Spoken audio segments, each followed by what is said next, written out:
오늘 우리 함께 나누실 말씀은 신명기 29장 22절부터 29절까지의 말씀입니다. 신명기 29장 22절부터 29절까지의 말씀 우리 다 같이 함께 합독하시겠습니다. 너희 뒤에 일어나는 너희의 자손과 멀리서 오는 객이 그 땅의 재앙과 여호와께서 그 땅에 유행시키시는 질병을 보며 그 온 땅이 유황이 되며 소금이 되며 또 불에 타서 심지도 못하며 결실함도 없으며 거기에는 아무 풀도 나지 아니함이 옛적에 여호와께서 진노와 격분으로 멸하신 소돔과 고모라와 아드마와 스보임의 무너짐과 같음을 보고 물을 것이요 여러 나라 사람들도 묻기를 여호와께서 어찌하여 이 땅에 이같이 행하셨느냐 이같이 크고 맹렬하게 노하심은 무슨 뜻이냐 하면 그때 사람들이 대답하기를 그 무리가 자기 조상의 하나님 여호와께서 그들의 조상을 애굽에서 인도하여 내실 때에 더불어 세우신 언약을 버리고 가서 자기들이 알지도 못하고 여호와께서 그들에게 주시지도 아니한 다른 신들을 따라가서 그들을 섬기고 절한 까닭이라. 이러므로 여호와께서 이 땅에 진노하사 이 책에 기록된 모든 저주대로 재앙을 내리시되 여호와께서 또 진노와 격분과 크게 통하심으로 그들을 이 땅에서 뽑아내사 다른 나라에 내던지심이 오늘과 같다 하리라. 감추어진 일은 우리 하나님 여호와께 속하였거니와 나타난 일은 영원히 우리와 우리 자손에게 속하였나니 이는 우리에게 이 율법의 모든 말씀을 행하게 하심이니라. 아멘. 할렐루야. 이스라엘 백성들이 하나님을 떠나서 우상을 섬기며 그리고 또 하나님의 뜻을 따르지 않을 때에 하나님께서는 분명하게 말씀하십니다. 재앙을 내리실 것이다라고. 그리고 그 수많은 저주가 이제 가나안 땅에 그리고 이스라엘 백성들 위에 내려져서 결국에는 어떻게 된다고 말씀하시냐면 망하게 될 것이다 이렇게 얘기를 합니다. 그러니까 하나님께서 이스라엘 백성들을 사랑하셔서 이스라엘 백성들을 가나안 땅에 그 어려운 과정들을 통하여서 이렇게 살게 하셨는데 그 은혜를 저버리고 하나님을 바라보지 못할 때 좌로우로 치우치고 또 그들이 이제 알지도 못하는 신을 섬기게 되고 그렇게 되면은 결국에는 하나님이 그 땅을 젖과 꿀이 흐르는 땅이 아니라 완전히 저주와 재앙의 땅으로 만들어 버리시겠다 이렇게 하는 겁니다. 그래서 우리가 다시금 우리가 생각해 보는 것은 젖과 꿀이 흐른다는 이 개념은 어떤 그 상황에 대한 문제나 여러 가지 형편에 대한 문제가 아닌 것입니다. 그러니까 그것은 젖과 꿀이 흐른다는 것은 여호와 하나님을 어떻게 섬기느냐, 어떻게 믿느냐에 대한 문제이지 주님, 그러니까 요즘 말로 얘기하면 하나님과의 관계에서 꿀이 흐른다 뭐 이런 얘기를 우리가 뭐 꿀 같은 관계 뭐 이런 거 얘기하지 않습니까? 이거 뭐 꿀이다 뭐 이런 얘기를 하는데 그런 것이라고 우리가 생각하면 더 나을 거라는 생각이 듭니다. 하나님과의 관계 속에서의 젖과 꿀이 흐름이지 이게 어떤 그 상황과 여건의 이 젖과 꿀의 흐름이 아니라는 겁니다. 하나님과의 관계가 이게 좋아지면 이게 젖과 꿀이 흐르게 되는 것인데 그러지 않게 되면 재앙과 멸망이 임하실 것이라는 것을 분명하게 하나님은 말씀하고 계시는 겁니다. 자, 그런데 오늘 본문에 이렇게 보게 되면 그 이스라엘 백성들 가운데 이제 후손들과 오늘도 본문에 이렇게 나오는 게 뭐냐면 자손들이 그리고 또 멀리서 온 사람들 그리고 또 이방 민족들이 지금 이제 말하자면 이스라엘 백성들이 굉장히 어려움을 당하고 있어요. 예를 들어 재앙도 있고 그리고 또 많은 뭐 기근과 뭐 여러 가지로 문제를 이제 만나게 돼서 진짜 어떻게 보면은 28장에 나와 있는 많은 저주들이 신명기 28장 나와 있는 많은 저주들이 이스라엘 백성들에게 진짜 임하는 것을 이렇게 보게 되면 후손들이 묻는다는 거예요. 그리고 또 멀리서 온 이방인들, 가까이서 온 이방인들이 묻는다는 겁니다. 뭘 묻느냐? 도대체 왜 이렇게 됐느냐라고 묻는다는 거예요. 그러니까 기성 세대들에게 묻는다는 거예요.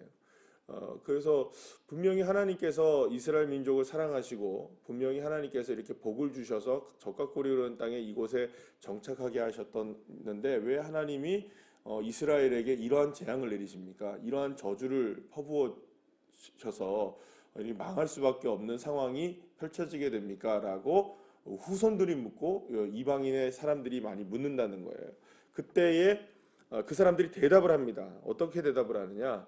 이래 해서 우리가 지금 이런 재앙을 당하고 있는 거다라고 얘기를 한다는 거예요. 자기들이 지금 왜 이런 재앙을 당하는지를 안다는 겁니까? 모른다는 겁니까? 안다는 거예요. 분명히 알고 있다는 거예요. 어떻게 해서 우리에게 이런 저주가 임했고 어떻게 해서 우리가 이렇게 재앙을 임했는지에 대한 부분들을 그거를 분명히 알고 있는 것이지 모르고 있지는 않다는 거예요. 그러니까 지금 이 상황을 우리가 한번 생각을 해보면 그 모세가 가정한 상황을 생각해 보면 이렇다는 겁니다. 지금 막 망하고 있어요. 망하고 있는 이유를 압니까 모릅니까? 알아요. 누가 아냐? 이스라엘 백성들이 알고 있다는 거예요. 재앙을 당하고 저주를 당하고 있는 상황을 알고 있다는 거예요. 이유도 알고 있다는 거예요. 누가 물어봐도 다 대답할 수 있다는 거예요. 자, 그런데 망하고 있어요. 여러분들 몰라서 망하는 거 아니잖아요. 그죠? 몰라서 망하는 게 아닙니다. 아는데도 어떻게 되는 걸까요? 망하고 있는 거예요. 그러니까 잘못되고 있는 거예요. 그러니까 문제는 뭐냐면 지금 모르기 때문에 문제가 되는 게 아니라는 겁니다. 몰라서 문제인가요? 아닙니다. 아는데도 문제가 생기는 겁니다. 그러니까 보통 우리가 그냥 일반적으로 우리가 쉽게 생각하면 학생들이 공부해야 되는 걸 아나요, 모르나요? 공부해야 되는 걸 압니다. 그렇죠? 그런데 공부를 합니까, 안 합니까? 안 해요. 네, 그죠? 우리가 그리스도인들이면 기도해야 되는 거 아나요, 모르나요? 압니다. 근데 기도를 안 하는 거죠. 또 말씀을 믿어야 되는 거 아나요, 모르나요? 알아요. 근데 아는데 안 하는 겁니다. 말씀을 읽어야 되는 것도 아나요, 모르나요? 모르는 게 아니에요. 알아요. 그런데 안 읽는 겁니다. 그러니까 문제는 모르는 게 아니에요. 다 알고 있는 것이 더 문제가 된다는 겁니다. 그러니까 알고 있는데 안 하기 때문에 문제가 되고 그것을 행하지 못하기 때문에 문제가 되는 것이죠. 그래서 오늘 이 본문에서 신명기에서 모세가 지금 얘기하고 있는 것은 무엇이냐 하면 그렇기 때문에 문제는 지금 이스라엘 백성들의 문제나 혹은 지금 이 말씀을 우리 함께 듣고 있는 우리 모두에 대한 문제는 뭐냐? 몰라서 문제가 되는 게 아니라 아는데도 못하기 때문에 문제가 된다는 것입니다. 지금 계속해서 이제 우리 다니엘 기도회를 통해서 정말 기막힌 간증들을 우리가 듣고 말씀들을 듣고 있는데 우리가 보면 아는 겁니까? 모르는 겁니까? 세상 처음 들어본 이야기입니까? 우리가? 아니거든요. 세상 처음 들어본 이야기 아니거든요. 내가 듣도 보다 못한 이야기를 들었다. 이런 얘기 아니거든요. 지금 우리가 하나님의 말씀을 그만큼 기억하고 살자는 거 우리가 날마다 우리가 묵상하고 있는 거 아닌가요?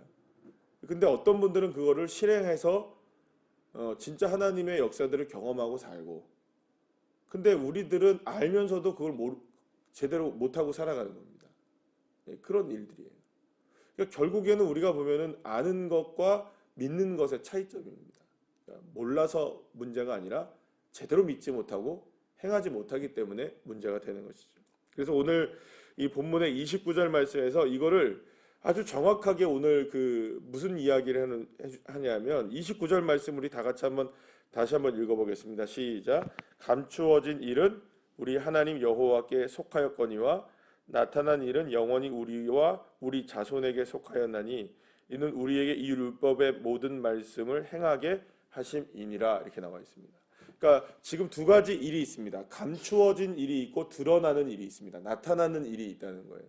그러면 감추어진 일은 누구에게 속해 있느냐? 하나님께 속해 있고 나타난 일은 누구에게 속해 있느냐? 우리들에게 속해 있다는 겁니다. 그럼 이 말이 무슨 말일까요? 감추어진 일은 하나님에게 속했다는 말은 하나님에게 있어서의 모든 하나님의 역사들은 드러나지는 않았다는 겁니다. 다 감춰져 있다는 겁니다. 근데 그것을 드러내는 사람이 누가 되어야 되느냐? 우리가 되어야 된다는 겁니다. 그러려면 뭘 해야 한다는 것입니까? 하나님의 모든 말씀을 행해야 된다. 하나님의 모든 말씀을 행하면 감추어졌던 하나님의 일들이 누구에게 나타나는 일이 된다? 우리에게 나타나는 일이 된다. 감추어진 일이라는 것은 복일까요? 저주일까요? 사실은 두 가지 다인 겁니다. 그러니까 우리가 어떤 일을 나타나느냐에 따라서 우리가 무엇을 믿느냐에 따라서 우리의 삶을 어떻게 행함이 드러나느냐에 따라서 감추어진 축복이 우리에게 쏟아질 수도 있는 것이고 감추어진 하나님의 저주가 쏟아질 수도 있다는 겁니다. 그러니까 저와 여러분 모두가 다 하나님의 복이 우리에게 나타난 바 되는 믿음의 종들 되시기를 간절히 축원합니다. 우리가 하나님의 말씀을 온전하게 믿고 그냥 그대로의 말씀을 믿고 살아가는 것. 우리가 그 하나님은 풍성하시다 하면 그 풍성하신 하나님을 그대로 믿는 것. 그때 우리가 간증의 주인공들이 될 줄로 믿습니다. 그 간증이라는 게 뭘까요, 사실은? 이게 감추어진 일이 하나님의 복이 드러나는 것이 간증 아니겠습니까? 그게 나타나니까 우리가 뭘 할 수밖에 없는 겁니까? 간증을 하게 되는 것이죠. 아, 이거 하나님이 하셨다. 그래서 어제도 김상숙 권사님 간증하시면서 했던 말씀 중에 하나가 뭐냐면 아주 작은 것부터 실천해 보라고 얘기를 하잖아요. 아주 작은 것부터 고백해 보라고 말씀하시잖아요. 큰 것도 물론 가능할 수 있습니다. 큰 것도 하나님이 하십니다. 왜 작은 걸 이루시는 분이 큰 걸 왜 못 이루시고 큰 것을 이루신 분이 왜 또 작은 걸 못 이루시겠습니까? 그러니까 무엇부터 시작하느냐의 문제가 아니지만 우리 작은 것부터 하나님 앞에 나타난 바 된 일이라고 고백해 보자는 거죠. 아, 이건 하나님의 감추어진 일인데 나에게 드러났습니다. 이렇게 고백을 해보자는 겁니다. 무엇으로 고백합니까? 무엇으로 이루어냅니까? 하나님의 말씀을 이루어내는 것이죠. 그러니까 저와 여러분이 그런 부분에 있어서 영적인 도전을 받고 다시금 우리의 삶 속에서 하나님의 영광이 재현되어지고 하나님의 역사가 나타난 바 되어지는 주인공들이 되시기를 간절히 축복합니다. 이게 사실은 어쩌면 우리 다니엘 기도회를 하는 가장 큰 이유가 아닐까요? 이 수많은 사람들의 간증들을 사실은 어떻게 보면은 저는 그렇습니다. 여러분들도 마찬가지라고 생각하는데 여러분들도 이만한 간증들 없으십니까? 뭐 기막힌 간증들이 뭐 누군가에게 나타나서 이렇게 말할 게 없다고 생각할지 모르지만 사실은 하나님이 여러분들에게 나타내 주셨던 간증들이 왜 없겠습니까? 다 있죠. 네, 있는 줄로 저는 믿습니다. 그런데 그 간증들을 나타내느냐 안 나타내느냐는 겁니다. 이건 뭐 그냥 하나님이 하신 일이 아니라 그냥 뭐 어떻게 하다 보니까 내가 한 일 아닌가? 네. 어떻게 하다 보니까 된 일 아닌가? 그게 아니지 않아요. 하나님이 하신 일이 분명히 있다는 겁니다. 그거를 드러낼 때 하나님의 감추어진 비밀들이 우리의 삶 속에서도 역사한다는 것이 증명되어지는 저와 여러분의 삶이 되어야 한다는 것입니다. 그래서 감춰진 하나님의 역사가 나를 통해서 나타난 일이 되게 하여 주옵소서. 아멘이십니다. 그 기도의 제목이 우리의 기도의 제목이 되어야 할 것입니다. 그래서 저도 이 다니엘 기도회를 통해서 그런 기도를 하게 됩니다. 하나님, 우리 모두가 다 저도 그렇고 우리 교회도 그렇고 우리 모든 성도님들이 이런 기도의 제목들 우리가 가지고 있는 마음의 소망들이 진짜 하나님의 감추어진 일들이었지만 이게 나타난 바 된 일이 되게 하여 주시옵소서. 이 말씀을 준비하면서도 그런 기도를 하게 되었습니다. 저와 여러분 모두가 다 정말로 하나님의 그 용맹스러운 믿음의 군사들이 되어서 진짜 하나님의 그 천사들이 우리 앞에서 막 행진을 하는 모습들을 보게 되는 우리도 그런 사람이 될 수 있도록 같은 시대를 살아가면서 우리는 왜 안 될까? 나는 왜 안 될까? 누구는 되는데 하나님의 문제가 아니라 누구의 문제인가요? 결국엔 나타내지 못하고 있는 나의 문제라는 것을 다시금 생각해 보면서 정말 감추어진 하나님의 일들이 나를 통해서 하나님의 말씀을 이루어내므로 나를 통해서도 나타난 바 되어지는 일이 될 수 있도록 함께 기도하는 저와 여러분 그런 믿음을 가진 우리 교회와 성도님들 되시기를 간절히 축복합니다. 기도하시겠습니다.